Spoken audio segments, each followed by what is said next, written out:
Hey guys, welcome to Pat Oates' Awoke, the 13th of June. I always, when I say that, I feel like I'm one of those idiots in a time machine movie. It's like, today is the 12th of November or whatever. I don't know. Wasn't going to normally do one on a Wednesday because that's when my podcast, Pat Oates is Sad, comes out. So, but whatever. It's when it comes out. It's not when I recorded it. And I'm up. And I said, why not? I'm awoke. Why not do this? But it'll be a short one. Um, Go check out the podcast. Pat Oates is Sad this week. On iTunes. There is a YouTube component video as well. Pat Ariola and Pete Angelo both were our guests on the show. You can find it on iTunes, Stitcher, ComedyLOL.com, and of course, there's a video of it as well. Also there, we recorded another episode this week that'll be coming out on iTunes and everything next week with comedian Ryan Brouth. But the video we put up early, so that's up on iTunes as well, and you can check that out. We recorded that one live at the Hop Knot restaurant in Southington, Connecticut. Before we did a comedy show last night. The show had myself, Ryan Brouth, Jonathan Tilson, and Ben Smith. Brandon came along and helped me record the podcast with Ryan beforehand, and then stayed for the show. Um, really good time. Go check out those shows. Those are really fun ones. Jonathan and Ben are really funny guys, and the crowd was weird. I mean, they were good. Tuesday night, you get what you get. You know what I mean? Some people want to go out on a Tuesday and go to a bar and don't want to watch a comedy show. Some of them want to get. They had that game. Remember the game Trouble? They had the bubble on it. And you pop the game and the things would pop up. Well, bars are doing that a lot more. They have games like Jenga and things, which is fun if there's not a comedy show going on. But when Trouble's going on, it was fun to watch Ryan Brouth get mad at people playing Trouble. But that's okay. We had fun. I got to work on some new material. There's some old material. It was a good time. Yesterday, after I did this show and I talked about pancakes or whatever the hell I was going on about with IHOP and all that, I was looking at Facebook and noticing that, like normal, like everything else with Facebook, a lot of hate on there. And believe me, when I start talking about this, there are people who know me from years ago. What are you talking about? You're angry. You don't like it when people are angry or hateful. You're angry and hateful. I know you. And you don't know me, and I don't know you. Now, is there a time in my life where I was a very angry person? Yeah. I mean, yes, definitely there was. And would I take that out on some people? Sure. Sometimes I would. But if you're a comedian or an open mic or whatever you were, and you knew me from when I ran a club a long time ago, and you're like, yeah, whenever I went to the club, you weren't friendly. You were always telling me I couldn't do this or that, whatever. So you know me from visiting me at my job and think that's my personality. None of you at your jobs are yourself. You could say, I'm the same person. No, you're not. You're a kiss ass or you're doing rules or things you wouldn't want to normally do. Or you're acting differently at your job than you are at home. Say what you want. You're not. You're not 100% real all the time. You're not any of that. None of us are. People say they like my comedy and the way I talk on stage because I'm brutally honest. They're made up jokes. It's not brutally honest. Brutally honest is brutal and not funny. Okay, that's you take real events and you can make it seem real and come off like that.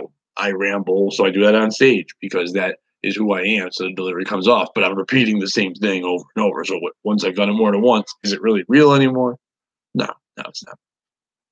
But getting back to what I said, so on Facebook, I noticed a bunch of and hate and all that stuff, and it's it's more than just hate. The weird thing I've noticed is that now that we have social media, now that we can all talk to each other whenever, and I can do this and all that kind of stuff, we've become a group of people who just want to tell everyone else what they're doing. But what is that doing? Are you giving suggestions? As a comic, when I see a younger comic or even an older comic, I see a comic on stage doing something, and I'm like, oh wow, what they're attempting there could work. But maybe, in my opinion, what if they attempted to try this angle or deliver it this way or say it like this or cut this word out? No, I don't just yell at I don't just walk up to them and go, you stink or just or whatever. If I have that thought, I walk over and I share it with them. And maybe you'd like to try this. Now they can say thank you and never do it and go on about their day. They can say thank you and use it. They can say no thank you and whatever. But isn't that what I'm doing it because I've noticed something that they can do to help them. It's not gonna help me. That their joke isn't gonna help me ever. Does it make me feel good to give someone some advice that can help them move their thing on? Yeah, sure, I guess if you want to go that route where we're all this being that's going around trying to help people. In reality, me being able to say, "Look what I did. I helped you out." That's who we all really are. That it makes us feel good. Selfless acts or really selfish acts, but in a good way. So it doesn't matter. I mean, the word. I don't know why we get mad at the word selfish. You know, telling someone you're selfish and think about yourself, but in the same sentence, you should love yourself and care about yourself, and you need to do things for yourself. Then you say and you do that, they're like, "Well, you're not doing it for me." It's like everybody's the me. Selfish is a weird thing. Someone's always saying you're being selfish and you're not thinking about something. When they say that, they're really saying you're not talking about me or doing shit with me. I think so. But regardless, anyway, what I'm saying is this: on Facebook, you see someone saying, well, I like the other day, example, I put on Facebook that my kids and I made we called it a Thanksgiving shepherd's pie. We took turkey and then the vegetables, peas, and all that, and then potatoes, and made the layers like a shepherd's pie would use the ground beef. But we made a Thanksgiving one. Some people said, "Oh, sounds good," whatever. And it wasn't about getting comments. Just I don't know. My kids like it when I share stuff, and I'm excited about. I like cooking stuff with my kids and all that stuff. Whatever. Just put it on Facebook. That's what it's there for. People put dumber things. And then people started telling me what I should have eaten instead. What I should have used I shouldn't use turkey. I should have venison. 'Cause now I'm some kind of like big game hunter or something. I shouldn't use this. I should use this. And then people were like, well, okay, Mr. Diet Guy. Well, do you know what a fucking shepherd pie is? I'm putting a fucking boatload of mashed potatoes on top. It was just Mr. Diet Guy. Yes, I have lost weight. And hey, everybody, you don't have to keep telling me that I've lost weight. You don't have to keep telling me that I'm on a diet. I know. I talk about it on Facebook, but I'm not walking up to people in public once again. Real things. Telling me I can't. What are you getting at telling me I shouldn't have turkey? And then some person asked me just, why would you even like turkey? How the fuck do I answer that question? How do I like turkey? Why do I like I don't know. I don't know many people that don't like turkey. It's quality food. I don't know why I like it. Why do you like telling me I shouldn't like turkey? That's a weird thing. And clear up your own head. Go have some fun. Do some. Do things you enjoy.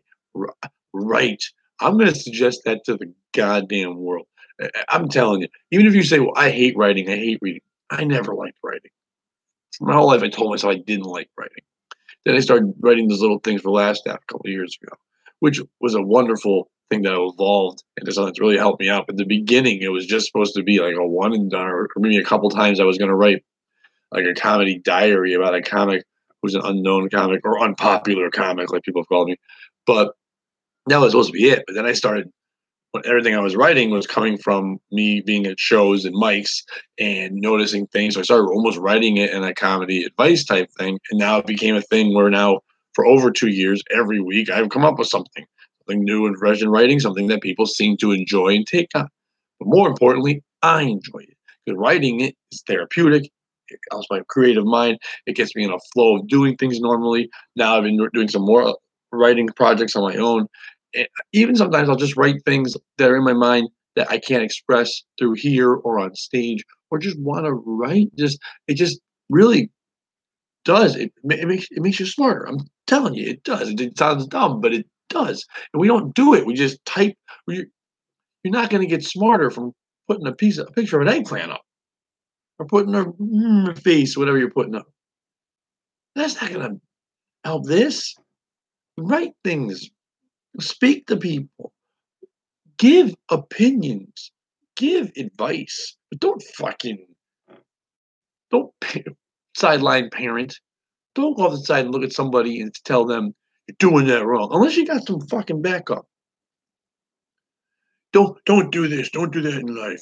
You know, I hate this, so you shouldn't do that. What? Just get away from me when I do that. Go away when I do that. Then come back.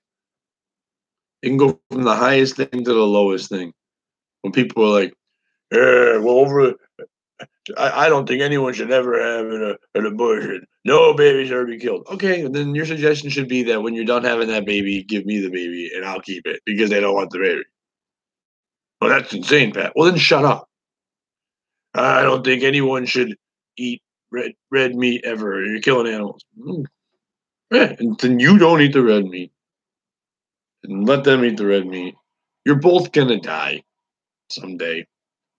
Is your hatred of what they're doing gonna make your life better? Are you really gonna change the world?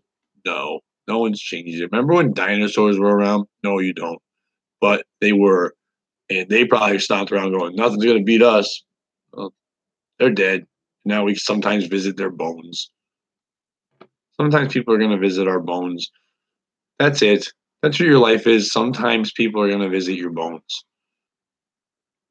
So you're gonna waste the whole time you have being more than bones, yelling at people because they want turkey in their shepherd's pie, or yelling at me because, you know, I said that at one point in my life I was angry, but now I'm not angry. So I think that by talking about things and letting people know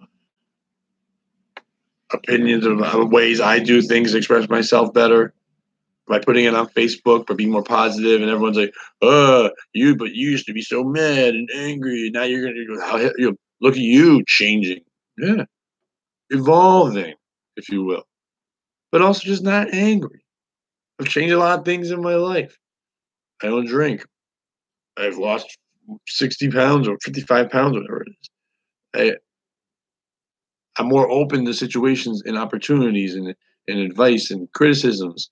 And truthfully, and I don't mean this in the tough guy way of I don't give a fuck shit, but I truthfully don't care what other people think of what I'm doing, only because they should be more concerned about what they're doing. What they do is going to make them happy. What I do is going to make me happy. Can you make suggestions to me? Of course. Can you? But if you're gonna just shout out shit on Facebook, on Hatebook, whatever it is, and just be all, you shouldn't do this, you shouldn't do that. What? How was mad? How bad's your day? You want a hug? You give you a hug because I think you need a hug. I mean, you need something. I mean, I don't want a hug. I don't like. I'm not a hugger. I mean, I never understood that. But you need something, and you're angry, and get that out through writing, through doing videos, through taking a goddamn walk. I run 3 miles a day. Man, I feel fucking way better about shit. Because when you're tired, it's harder to be stressed. I mean, I always still have stress, I have anxiety, all the things in the world I'd like to go away, like bills and money and and the weird need to achieve and stuff like that to fulfill other people's thoughts, not just my own. That's always still somewhere there because that's been put in us as we're young, distilled in. So we grow up and now we feel like we need to do things. So our parents will be proud of us and their children will be proud of us and say, what the fuck is that proud shit? Like, it's do you until you can't do you anymore. And then people just visit your bones. But you want them to say nice things. Maybe bring a turkey shepherd's pie to your grave when they're visiting. Just have fun out there. Go do things. Seems like on Sunday we recorded a real fun. The one that's out today, the Wednesday podcast. Having Pat and Pete on the show together was fun because I got to bring people that are my friends and be on there. And we talked about some wacky stuff. It was a good time talking with Ryan Brouth about comedy and really picking his brain on about being a guy who's booking shows now, people dealing with that. These are fun conversations that I'm having that both are on YouTube, so go check them out. This one, the iTunes is the Pat and Pete episode, but they're just fun conversations that I'm having. I'm going to comedy shows and talking with people. The conversations I'm learning more by listening to people and not just shouting out like I used to, like, oh, you shouldn't do that, you shouldn't do this. Now I'm listening to what they do. listening to what they experience and seeing if I want to put any of that into my life. So just, I don't know. Stop fucking yelling at people. Be nice. Not like over the top bullshit, but just let people do them. And then someday everybody will visit our bones and when dinosaurs come back or something, whatever. Go check out my album. Good try. It's on iTunes, Amazon, Spotify, all that fun stuff. This third tonight, nothing as far as I know. Maybe go hit open mic. I'm not sure. But if you're out there, you're a comic watching or whatever, go check out. There's a bunch of open mics going on tonight. I know the JP Dempsey's one run by Josh Levinson is in New Haven. That's a fun one. Check that one out. But Thursday night, 10 o'clock, myself, Frank Margallo, have Frank's Thirsty Thursday show at Comics Mohegan Sun. I'll be hosting that with a bunch of comics. It's only $10 coming out. Check that out. Go to patouts.com. You can find all my last staff articles. A new one should be probably coming out today. I believe, yeah, new one should be coming out today. That one, it's not so much comedy advice. It's more about mental advice this week with everything that happened with Anthony Bourdain. And then just talking about, and besides that, thanks for listening and whatever.